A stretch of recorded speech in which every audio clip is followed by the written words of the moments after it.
Hello friends, entity और ECCE जो होता है उनमें क्या फ़र्क है ये पूछ रहे हैं बच्चे। तो एनटीटी जो होता है वो नर्सरी टीचर ट्रेनिंग होता है, उसकी फुल फॉर्म ये होती है। और एनटीटी जो है 2 ईयर का भी होता है और 1 ईयर का भी होता है। एनटीटी जो 1 ईयर का होता है वो तो मतलब नॉर्मली जैसे चलता है कहीं प्राइवेट स्कूल में या फिर कहीं मतलब मान मान लिया जाए कि कहीं मान्य हो गवर्नमेंट में। वैसे तो एनटीटी 2 ईयर का ही गवर्नमेंट में चलता है, जैसे कि केवीएस में पीआरटी की जो पोस्ट निकलती हैं, या फिर एनवीएस जो केवीएस होता है केंद्रीय विद्यालय और एनवीएस नवोदय विद्यालय। इनमें तो पीआरटी में जो मतलब चलता है ना ये नर्सरी टीचर ट्रेनिंग का कोर्स, ये एनटीटी 2 ईयर का चलता है। जैसे अब दिल्ली में निकली थी पिछली साल ही, दिल्ली में एनटीटी की जो भर्ती हुई थी उसमें भी एनटीटी 2 ईयर का ही डिप्लोमा मान्य था। और भी कई जगह जैसे कि मतलब फॉर एग्ज़ाम्पल जैसे कि मैंने बस केवीएस का ही दे दिया। जैसे कि मान लो इनमें तो एनटीटी 2 ईयर का ही चलता है। और जैसे मान लो हमें कहीं गवर्नमेंट सेक्टर में जॉब नहीं मिली, बाई चांस हमें प्राइवेट में जाना है, तो 1 साल का भी मान्य है। क्योंकि प्राइवेट में कोई ये नहीं है कि बाउंडेशन नहीं है कि भाई 2 का ही चलेगा या नहीं चलेगा, उसमें तो बिना डिप्लोमे के भी लगा लिया जाता है। बट थोड़ा बहुत ये है कि अगर हम बोलेंगे कि एनटीटी कर रखी है तो छोटे बच्चों के लिए थोड़ा सा ये है कि भाई उनको ये लगेगा कि हाँ भाई कुछ ना कुछ तो इन्होंने मतलब भी कर रखा है। छोटे बच्चों को ये थोड़ा बहुत तो हैंडल कर सकते हैं, बस इतना है। और ईसीसीई का जो है वो 1 साल का है। अर्ली चाइल्डहुड केयर एजुकेशन जो होता है ये इग्नू से या फिर किसी भी मतलब कर सकते हैं कहीं से।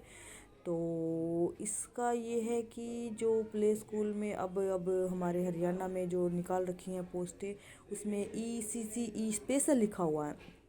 और जो ये 1 ईयर का होता है तो इनको ये जो है ना यहाँ पे जैसे 1 ईयर की एंटिटी होती है ना, ऐसे ये जो संस्थान करवाते हैं ना, ईसीसीई का भी ये संस्थान करवाते हैं। अब ये नहीं पता ये मान्य होगा या नहीं होगा, वो तो सरकार के ऊपर ही डिपेंड है। और मैं तो भी चाहती हूँ कि मान्य हो, क्योंकि बच्चों ने इतनी फीस लगा रखी है, इस पर इतना टाइम वेस्ट कर रखा है। तो बहुत सारे बच्चे अभी भी कर रहे हैं। तो देखो नंबर 3 पे है ये डीपीएससी, ये भी 2 ईयर का होता है। डीपीएससी भी जो होता है ये कोर्स भी बच्चों के लिए ही होता है, मतलब इसमें भी एनटीटी जैसा ही होता है, ये भी 2 ईयर का होता है। इस पर खर्चा थोड़ा और ज़्यादा आ जाता है।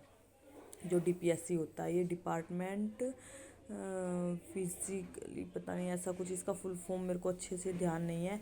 और डीईसीई भी होता है एक कोर्स, डीईसीई जो होता है वो भी ईसीसीई के तरह ही होता है। उसमें भी बच्चों को, छोटे बच्चों के लिए ही जो है ना ये सिखाया जाता है कि कैसे उसकी केयर करनी है, कैसे उसकी देखभाल करनी है, छोटे बच्चों को क्या क्या मतलब किस किस चीज़ों के लिए। जैसे मान लो अगर हमें उसको कुछ समझाना है तो हम उसको डांटेंगे नहीं, उसको मतलब प्यार से मतलब समझाएंगे। ये नहीं है कि हम उसको थप्पड़ मारेंगे या फिर हम उसको कुछ भी चीज़ रटवाएंगे, ये करो ये करो ये करो, ऐसा नहीं है। उसको अच्छे से बिल्कुल प्रॉपरली ध्यान से हम उसको कोई चीज़ समझाएंगे। नहीं समझ आता तो उस बच्चे को ये नहीं है कि नहीं समझ आया उसको थप्पड़ लगा दो, ऐसा नहीं है। बस उसमें यही मतलब ये है कि मतलब इन चारों पांचों जो भी कोर्स है ना, ये सभी में यही बताया गया है कि बस बच्चों को कैसे है, ये बच्चों के लिए ही। लेकिन कोई सरकार किसी कोर्स को मान्य करती है कि भाई इस वैकेंसी में ये अप्लाई करना है। मान लो अब ये हरियाणा में 4,000 की आई है, तो इसमें ईसीसीई स्पेशल लिखा हुआ है या फिर एनटीटी। लेकिन कहीं पे दिल्ली में या फिर चंडीगढ़